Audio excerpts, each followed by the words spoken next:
فأنا ناصح لإخواني بالصدع بالحق تبيض وجوههم. السكوت في مسألة الحزبية يضرها، فاصدع بما تؤمر وأعرض عن المشركين. سلامي على دماج ورجالها والشيخ يحيى ودار العلم يا سعد بانيها. Bismillahirrahmanirrahim. Kita masih di pembahasan masalah itu ya. Apa namanya, diat untuk janin. Qala fadilatu Syekh Abdullah Al-Bassam rahimahullah, wa hadhil jaihatu waqa'at alaihi bila qasd. Musibah ini atau malapetaka ini, jaihah, malapetaka, dikatakan jaihah ya jetah, yaitu malapetaka yang boleh menghabiskan harta. Iyalah 100 ekor unta tambah dengan harus cari hamba sahaya lagi. Zaman sekarang setengah mati cari hamba sahaya. Zaman dulu pun mahal sangat. Ini dikatakan jaihah, malapetaka yang menghabiskan harta. Bukan hanya harta dia, tapi harta kabilahnya juga. Ini terjadi tanpa maksud. Ya jelas, laki-laki ini kalau alal khilaf, apakah dia si suami ataukah dia adalah bapak dari si wanita yang membunuh itu. Ini terjadi tanpa maksud. Laki-lakinya tak ada niat membunuh, bahkan perempuannya juga tak ada niat membunuh, cuma karena emosional aja waktu itu. Fana sabah musa'adatuhum lah, maka sesuailah untuk orang-orang kabilah itu, karib kerabat itu membantu orang ini. Walau kana ghaniyan, walaupun dia kaya tapi kalau keluar duit sebanyak itu jelas sakit hati. Walakin tukhaffafu anhum, akan tetapi pola bantuannya itu, beban bantuan diringankan dari mereka, bitauzi'iha alaihim, dengan membagi-bagikannya di antara mereka, hasba qurbihim, sesuai dengan kadar kedekatan mereka. Ya, semakin dekat berarti apa? Semakin besar bebannya. Sebagaimana semakin dekat warisan itu semakin besar. Wa tu'ajjalu alaihim muqassatoh, dan ini diberi ajal, yaitu batas waktu kepada mereka, muqassatoh, yaitu dibagi-bagi ila salasi sanawat, sampai 3 tahun. Setiap tahunnya berapa diperkirakan? Dalam 3 tahun diharapkan selesai.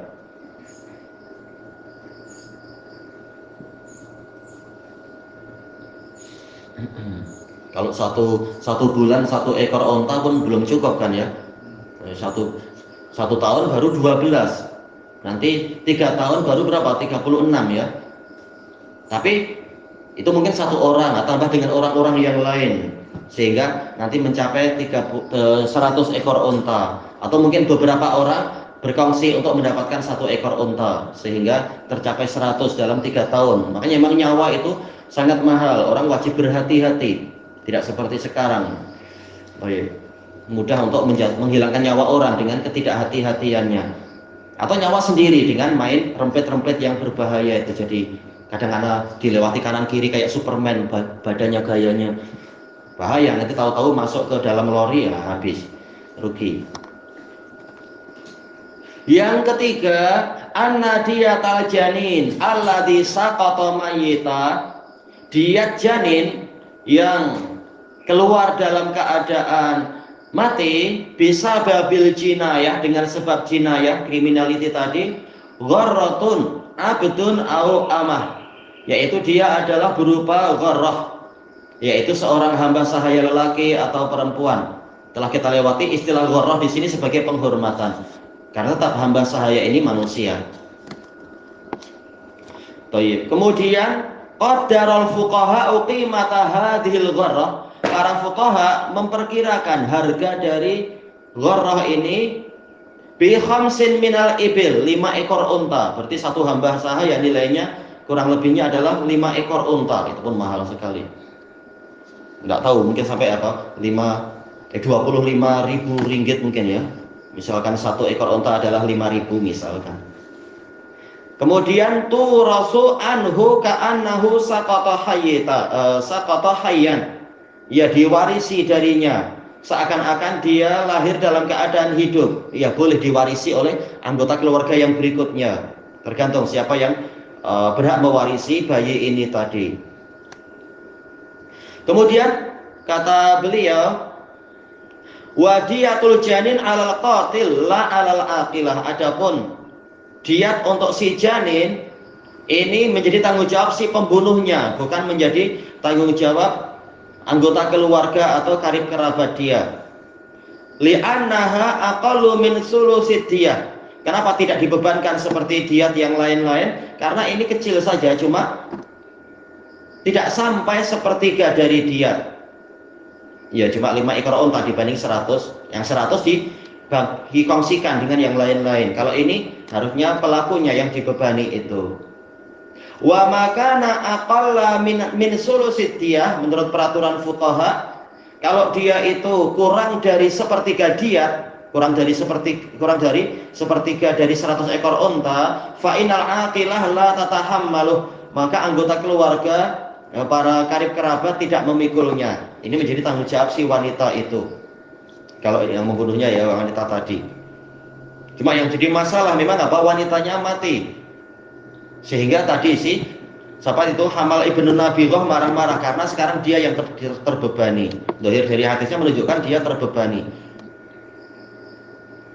Yang keempat, anna diyata takunu mirasan ba'dal maqtul. Diat itu menjadi bagian dari barang yang diwariskan setelah sepeninggal orang yang terbunuh itu. Li'annaha badalu nafsih, karena diat ini adalah sebagai ganti dari diri orang yang terbunuh. Iya, kalau dipertanyakan diat itu nanti masuk harta warisan, tidak? Iya, dia masuk ke dalam harta warisan, maka dibagikan sesuai dengan kadarnya. Sesuai dengan namanya diat, yaitu tebusan, menebus diri orang itu. Maka hakikatnya dia adalah ganti dari orang itu, sebagaimana harta dia yang lainnya. Walaisa lil aqilati fiha syai'. Karib kerabat itu tidak mendapatkan sedikit pun. Karib kerabat yang terhalangi tentunya, kalau yang asobah tetap dapat kalau tidak ada yang menghalangi. Asobah yang dekat-dekat jelas ashabul furud dapat, karena ini warisan. Yang jauh-jauh tak dapat kalau terhalang. Yang kelima, qala ulama innama karihan nabiyyu sallallahu alaihi wasallam saj'a Hamal ibnin Nabirah li amroin. Nabi SAW membenci sajaknya si Hamal ibnu Nabirah karena dua perkara. Al-amrul awal annahu arada bihi hukmallahi ta'ala. Karena dengan syair tadi, dengan sajak tadi, dia menentang hukum Allah Ta'ala, wa syar'ah dan syariat Allah Ta'ala, wa rama ibtalah, dan dia menginginkan untuk dibatalkan. Dia terang-terangan mengatakan apa? Wa dzalika yutal, wa mithlu dzalika yutal. Seperti itu artinya dibatalkan, berani membatalkan hukum Allah dan Rasulnya. Maka tentunya Rasulullah marah. Gimana dengan orang sekarang sudah biasa membatalkan hukum Allah, pakai hukum yang syirik-syirik atau hukum yang kufur-kufur itu. Al-amru tsani, sebab kedua, annahu takallafa hadhihi saja'at. Dia memberat-beratkan diri membuat sajak-sajak tadi. Bi khitabatin, dengan suatu pola kalimat, linasril batil, untuk menolong kebatilan. Dulu yang terkenal dicela dengan seperti ini dulu, tapi bukan lama-lama. Siapa itu? Ali Hasan Abdul Hamid Al-Halabi Al-Azhari. Sering dalam buku-buku dia pakai sajak yang memang nampak apa dipaksakan. Kita yang membaca pun bosan jadinya. Dipaksa-paksakan sajak-sajak dengan garis-garis. Nah, itu malah memberat-beratkan diri. Bukan untuk menolong kebenaran, tapi untuk membuat pening orang yang tengah dia bantah. Memberat-beratkan diri. Ujung-ujungnya adalah ya biasa, yaitu menolong para hizbiyun, menolong Abdul Hasan Al-Ma'ribi ataupun yang lainnya. Terkadang untuk menolong siapa? Muhammad bin Hasan Al-Misri dan seterusnya. Atau satu lagi siapa itu? Yang orang Maroko juga itu yang dia bela-bela. Padahal orangnya adalah takfiri. Nah, ini membuat saja yang memberat-beratkan diri untuk menolong kebatilan. Kama kana al-kuhanu yurawwijuna aqawilahum, sebagaimana dahulu kala para bomoh, para dukun Arab ya, mereka melariskan ucapan-ucapan mereka al-batilah, yang batil, bi asja, dengan sajak-sajak.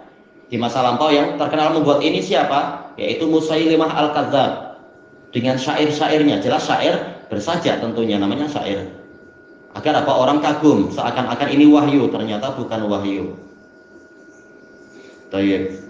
Taruqus sami'in, yang membuat kagum orang-orang yang mendengar, yang sampai terkagum-kagum siapa? Si nabiyah yang palsu itu, si Sajah namanya.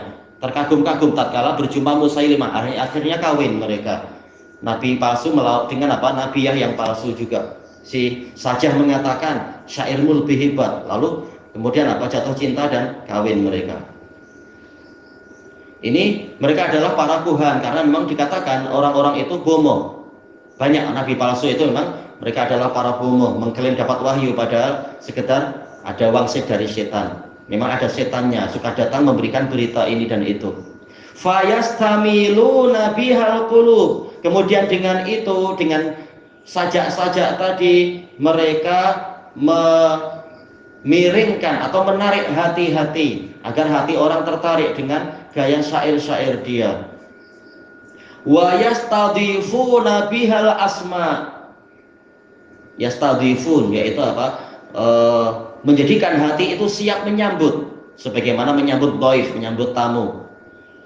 Karena syair memang apa? Menggoda orang. Seperti kalau biasa yang kita dengar di damat itu, pujian dengan syair itu memang menggoda, karena bahasanya jelas sama itu, belakangnya sama, dengan ketukan yang sama, antara soder dengan ajusnya sama, maka itu memang nampak indah. Adapun kalau memberat-beratkan diri seperti puisi di Indonesia, tapi puisi untuk orang yang bukan pakar puisi, itu memberat-beratkan diri. Bukan sama, tapi tahu-tahu yang penting belakangnya terakhir sama, walaupun panjangnya lain, itu memberat-beratkan diri. Nampak di status-status ini memberat-beratkan diri. Intinya adalah saja itu memang menarik hati, asal tidak memberat-beratkan diri. Kalau memberat-beratkan diri malah membosankan. Kemudian kata beliau di sini, fa amma idza waqa'a saja'u bi ghairi hadza takalluf. Adapun jika saja itu terjadinya tanpa memberat-beratkan diri, memang orangnya sastrawan, begitu bicara langsung terbentuk syair yang bagus. Nah, ini akan terasa sedap. Kita merasakan, jiwa itu merasakan, oh ini enggak memberatkan diri, malah terasa masuk ke jiwa dengan sedap, dengan tenang, dengan nikmat di telinga itu.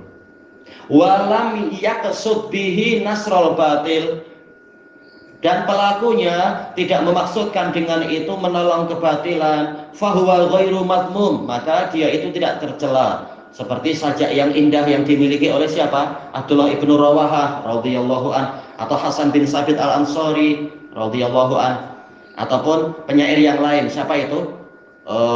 Amir ibnul Aqwa radhiyallahu an, dan beberapa sahabat yang lain. Nah, itu syairnya nampak bagus, nampak indah, sederhana, dan tidak memberat-beratkan diri, dan untuk menolong kebenaran. Demikian pula syair Abdullah ibnul Mu'tas yang sering dinukil-nukil itu bagus-bagus. Demikian pula syair siapa dari kalangan tabi'in? Farosda, ya, syair-syair ilahiyah bagus, kalam-kalam bagus.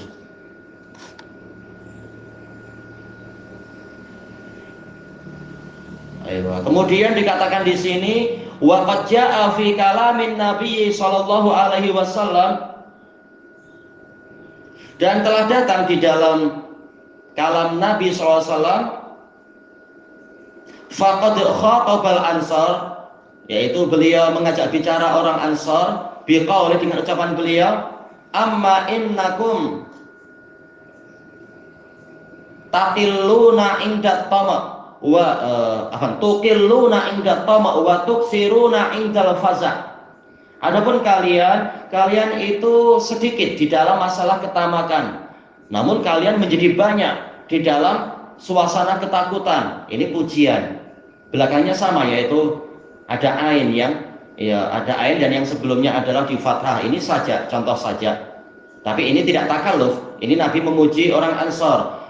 Kalian dalam masalah ketamakan duniawi kalian sedikit, yaitu hanya sedikit. Tapi kalau dalam masalah peristiwa yang menakutkan kalian jadi banyak, yaitu berani untuk melawan ketakutan-ketakutan tadi, bukan malah melarikan diri.